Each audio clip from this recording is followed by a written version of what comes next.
Friday is a very busy time in the Jewish household.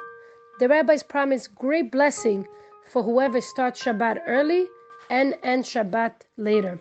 The Pri Megadim in his commentary to the Shulchan Aruch says that a person who adds from the weekday into Shabbat, that means he makes his weekday less and his Shabbat more by extending it in the beginning or the end or both, is rewarded with additional life.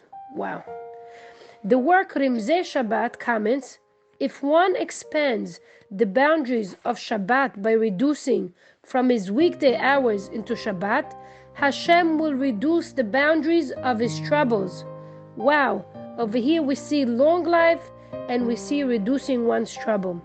Here's a third incentive. This is commented by the Ben Ish Chai in his work Ben Yehoyada. He writes that the sages speak of earning a nachala b'li metzarim, an inheritance without any boundaries, by properly observing Shabbat. Here the sages are talking about a person that adds into the time of Shabbat Kodesh. Now there's a question that you all may wonder, and I wonder myself.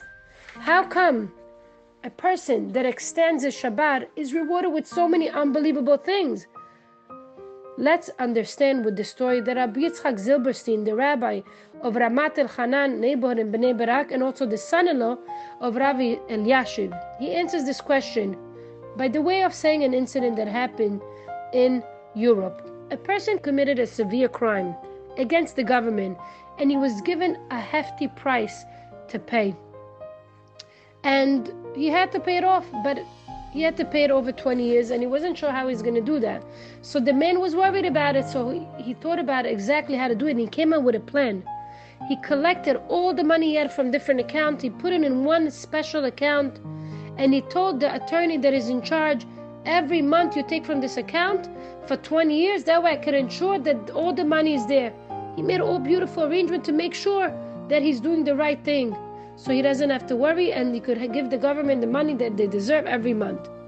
The judge looked over this offender's trial, and he heard how this man went out his way and made sure to do all the accounts and put it together, and he worked very hard to do the right thing and to do honest. And the judge looked at himself and he said, wow, he did all this with his own will. A lot of people just leave it and they see, they pay it off, they don't own that money, they get older. But he did all that in his own will. He was prepared to absolve him from his punishment. And he said, you know what? You don't have to pay anything.